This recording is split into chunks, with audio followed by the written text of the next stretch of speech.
What's going on, everybody, man? Welcome back to the channel. And today, well, kind of trying to drive to a location, because today we're gonna do a little talking. You know what I'm saying? I feel like, you know, somebody out there might want to hear this. Not everybody, but you know, like I said, I like being transparent with my journey and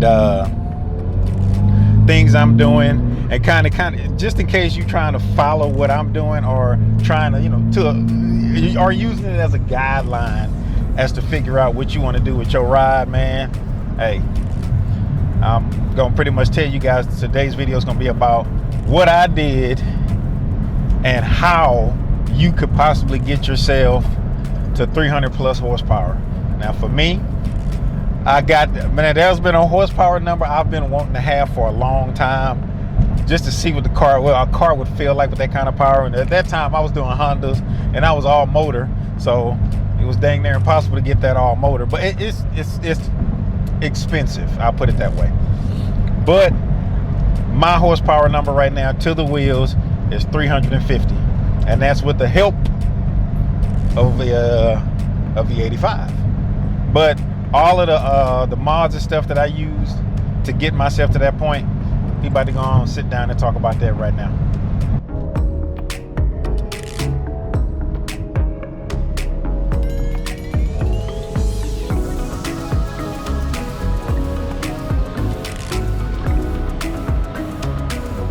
Alright, so what's up, y'all? So I'm out here chilling. Think it's a nice, fairly quiet location. There's still some stuff going on in the background, cars going by, so hopefully that's not bothering y'all too much. But I feel like I wanted to have a little conversation with y'all, talking about my journey to my horsepower goal, which was 350 horsepower. And like I said, I didn't think I was gonna get there with the mods and stuff that I did, but I did. So we're gonna talk about that and the mods that it took to get me there. Now, what we're talking about is how to get there in the post green speed EPA era. So, because I think before you were able to do TGV deletes and stuff like that, which is all good, just for the simple fact that you're freeing up airflow and you don't have any blockages there. Anything that's going to disrupt your airflow, more airflow you got, you know, the engine is nothing but a big air pump. Excuse me. Anyway, so any improvements you can increase airflow, you can make more power, along with having more fuel, and you got to get all that air out of there with a decent exhaust. But we can't do any of that stuff now, so I had to think about this a different way. And me always wanting to make sure, just because I used to live in California for a while because I was stationed there, and the rules and how strict that they are out there, dude, it's kind of, you know, I was like, I don't want to have those sort of problems. I don't have those issues. So I decided to go ahead and try and do it the right way, which is one of the reasons why I picked like the AOS that I have. AOS I have, it doesn't disrupt your PCV system or anything like that. All you're doing is just you adding stuff, and you just putting something in between it. I'm not modifying it, not doing anything to it, not changing how it operates. That's the reason why I went the route I did. And that AOS, which is the Crawford AOS, has been working perfectly. I mean, every time I take the top mod off and I'm looking in there, there is no oil whatsoever inside on my throttle body or anything like that. So it's doing its job. So, saying all of that, some other things that I want you to keep in mind. There's more than one way to get to a location or a spot or a goal. There's more than one way. Now, I can only tell you about the things I've done, my experience, and things that work for me and my car, because every car is different. Depending on where you are, your elevation, all of that stuff is gonna play a big part, especially what the climate is in your area, because mine is humid as I don't know what and hot. So this is kind of what got me there. It got me to where I need to be. So let's get into the parts that help me make my 350 horsepower goal. And matter of fact, let me make sure I throw this in there as well. Disclaimer, I'm not a guru at any of this stuff. I just kind of, you know, like I said, I went to school for this sort of stuff. I know about performance, and then like this platform, been learning this platform. I'm not a guru of this platform. This is what I want to say. I'm not a guru of this platform, but I'm learning, and everything that I do, some things I do, I'm learning, oh, I shouldn't have did that, but like I say, it's trial and error. Y'all are learning with me. Y'all don't have to make the same mistakes I made. This is, like I say, I'm taking y'all on this journey so y'all can learn from my mistakes, and y'all can, you know, learn from my wins too. But for me, it's just all learning until I can kind of master this thing. So the key to getting any of this stuff to happen, the first thing you're gonna have to get is, I got my list right here. First thing you're gonna do is your access port. Access port is gonna be your gateway into getting any tunes, being able to tune the car for any mod that you put on it. You're gonna have to have that. It's gonna be the best thing you could do. It's gonna be the most cost effective, let me say that. You can do other things, but this is gonna get you there. So the access port. The second thing that I did is cold air intake. Now, I know they say, you know, you don't get that much power with it. Look, anytime you're increasing airflow, it means power. No ifs, ands, and buts about it. I mean, it may be minimal, but you're getting yourself ready to start making some power. So and what I use is the Mishimoto cold air intake. Now, the Mishimoto, let me go back to the to the access port. Access port, $730.69. That's what I got that for. The Mishimoto cold air intake. Now I got that thing because, again, they had the little they had the little stamp on it that made it carb legal. That's the reason why I got that. It's been working perfectly fine for me. Haven't had any issues with it. It does its thing. That thing was $324.86. Now, I do kind of want to try something else out, and this is really just for the looks of it. And that's that the Cobb, what's that red line intake? Man, that thing is sweet. I kind of want to get that, but I don't know yet. Moving on. The third thing is I got the FP 3-inch turbo inlet, and that's what I got to marry with the Mishimoto cold air intake to change that little ducting down at the bottom that goes into the turbo. Now that thing was $201.44, and like I said, it gives your air a smoother flow to go into the turbo without too much turbulence or anything like that.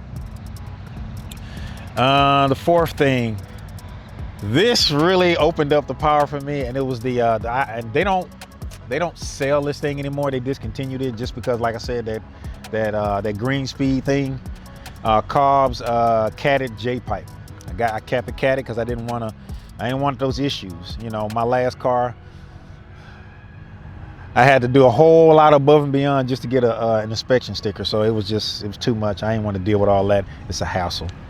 But I got the J-pipe. Like I said, it's not available anymore. You had to go through a different source for that. But that thing was $675.75. That's what that cost me. Plus, I had to get the J-pipe hardware. You know, the hardware for the turbo, the little studs, the bolts, because those things will strip out. I kind of got lucky with a couple of them. But other than that, you know, and then you're going to add on to that. That's like for the J-pipe hardware, it was $28.80, and for the gasket kit, which I got, which was Grim Speed. Both of those kits were Grim Speed. The gasket kit was $22.50. All right, so now the next thing. This is something that you need if you don't want to be burning oil or blowing a bunch of smoke out your car. Is I got the Torque Solutions turbo sump restrictor, and that thing was $27.68. Got that. What else do I have on here? Now, I'm not doing these in any sort of specific order or anything like that. And I'm only keeping the mods to the things that I think assisted me towards my horsepower goal. So I just want to throw that in there too. So what was the other thing that I got? I got the Cobb 3-port boost controller. Now, when I'm saying all of this stuff, you don't have to get necessarily the brands that I got. I just chose to get those because, you know, I try and kept it as close to Cobb as I could because it's a Cobb access port. So I figured if I stay within that that neighborhood of that product, they'll work together better. That was kind of my reason for going that route with it. But I got the 3-port boost controller, and that thing was $127.50. So, where was I? Oh, I got the Perrin equal length header. Now, that was one of my, along with the access port, it was one of the more, and the freaking, the J-pipe really, one of the largest purchases that I made, spent money for. And that thing was 918 bucks. Now the Perrin equal length header, that's something you can put on the car. You don't have to get a tune, but you should get a tune because without the tune, you can't really unlock the power that having that equal length header will give you. So that right there changed how the car sound. It changed the sound quality, and it did give it more power. So that was the other thing that I did, the Perrin equal length header. Now, this next thing, I was all over the place with this. I probably should have waited and saved my money so I wouldn't have to do what I did. But the first thing, another thing that I changed out was the top mount. Now, I didn't want to go front mount because I didn't want to deal with all of that, because I was worried about the front mount disrupting the airflow to the radiator, trying to keep everything cool. Plus, I kind of wanted to keep it looking as stock as possible. So I got the Mishimoto top mount intercooler first. That thing was good. It did its job. It did really well. Even though the tune shop, Cosmic Motorsports, they said, hey man, the best thing you can get that's as close to a front mount that you could get in top mount form was the Process West Verticooler. Should have waited. Should have saved up. Should have bought that one because I wound up getting it anyway. So that's the next thing I got was the Process West Verticooler. And when I tell you them guys weren't lying, it keeps the temp levels so much cooler than the Mishimoto one, just because of the design of it and how it's made. Love that thing. And that thing was, where was that? It was $1,025.97. So that's what that costs.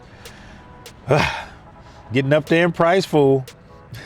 So the next thing I did is I changed, because I knew I wanted to go E85. And plus, it's good to do that anyway whenever you're getting your car tuned, to be able to not have any hiccups with your fuel. All right, so now the next thing I did after that, just because I wanted to improve the fuel pressure situation, I changed the fuel pressure regulator in the fuel tank. So I changed the regulator and I changed the pump as well. So I got the DW, which I didn't even write the price on. Yeah, I did. I got the AEM fuel pump. I got that in there, which later on in hindsight, it would have been better to get the DSW one, because it would have fit better in there and I wouldn't have to modify it the way that I did. I think it just would have fit together better. But I got the AEM fuel pump, and that thing was $166.31. And then the regulator, the fuel pressure regulator at the Detchwerkz, I got the Detchwerkz one, and it was $53.49. Now, the next thing that really got me to my goal was the Cobb Flex Fuel kit. So once I got the Cobb Flex Fuel kit, that was it at that point, and I got a E60 tune. Well, I got it tuned to E60 because that's pretty much right at the limit of what the fuel system can handle without changing the direct injectors and the high pressure fuel pump. So changing those out, I can then go full E85, but E60 is the limit. And I kind of try and keep it around E50, E55 and stuff like that. The way I got a little wiggle room, especially when it starts getting cool outside. Your car kind of demands a little bit more because the temperature is ideal for that situation. So that's everything that I think got me to my point, got me to the 350 wheel horsepower point. And that thing was $1,144.74. pricey, but got that in there. And then the thing that kind of finalize all of that is going to be the tune, the actual tune. It was an E60 flex fuel tune, and that thing cost $1,236.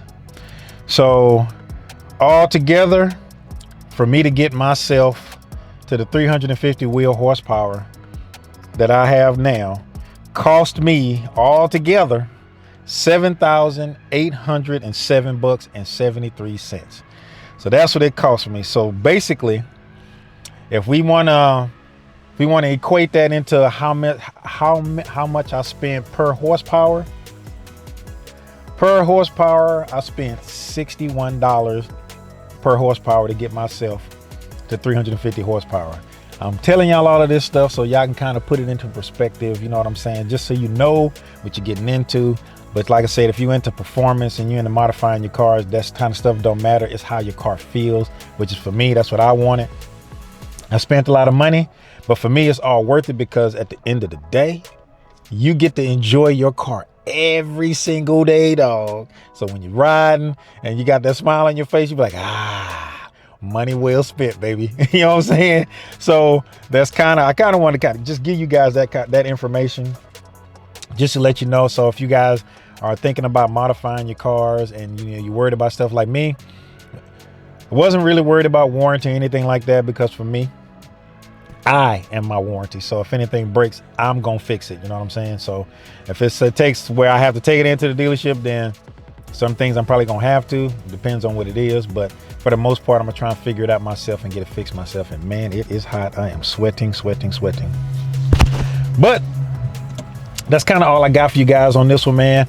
Just want to hit y'all up with that. Appreciate y'all if y'all made it this far in the video, man. Make sure that you do like, subscribe, hit that bell notification, hit all so you get notified whenever I put out a video. And until the next video, fam, peace.